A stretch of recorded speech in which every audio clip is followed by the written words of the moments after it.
Your dog loves to curl up on the couch, but so do you. So you shoo him off and settle in for a cozy evening. After all, you're the human around here. You're an intelligent being, not a simple creature of instinct. You can plan and dream and... Oh, did your dog just outsmart you and feel happy about it? Or was he just following his instincts? Is there even a difference? What is he thinking? Well, it depends on what we mean by thinking and the criteria we use to evaluate it. Aristotle and Descartes both use the criteria of instinct and intelligence to divide animals from humans.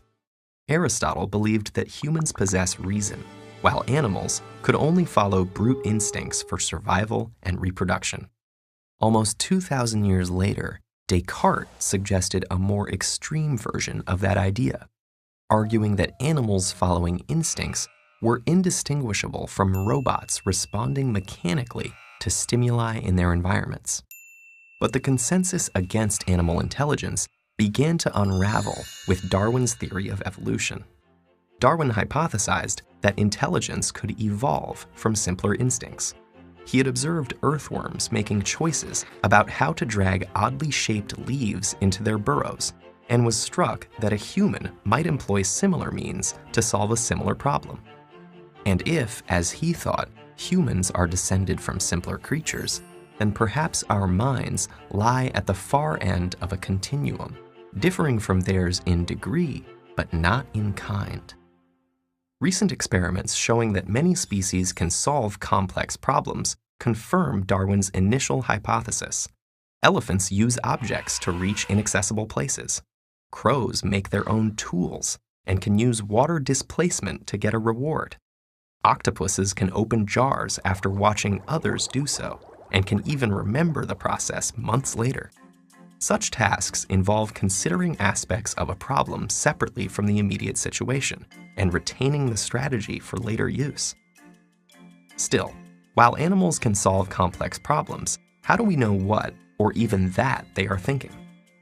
Behaviorists such as Pavlov and Thorndike argued that animals that appear to think are usually only responding to reward or punishment. This was the case with clever Hans, a horse with the amazing ability to tap out answers to math problems. But it turns out Hans wasn't especially good at math, but at reading his unwitting trainer's subtle, non-verbal cues for when to stop tapping. So Hans couldn't count. But does that mean he wasn't thinking? After all, he could interpret nuanced social messages, a quality he shared with many other non-human animals. Elephants recognize each other after years apart and even seem to mourn their dead. Bees communicate using a special waggle dance to indicate the location and quality of a food source to other bees. Chimpanzees engage in complex deception schemes, suggesting not only do they think, but they understand that others do too. And then there is Alex the gray parrot, who could use human language to distinguish the colors and shapes of absent objects, and even understand abstract concepts like bigger and smaller.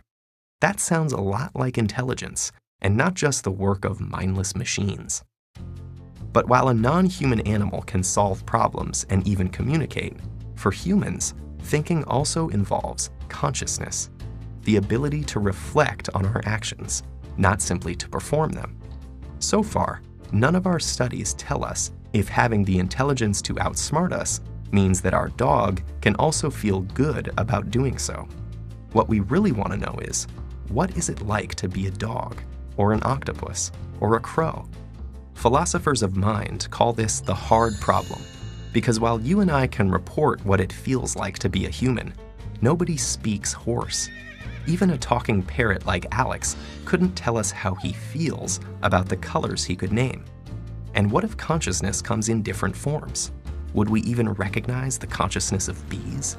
For that matter, how can we know for sure that other people have consciousness? Perhaps they're just well-functioning zombies. Regardless, animal minds continue to test the limits of our understanding, and how we frame them may reveal more about our minds than theirs.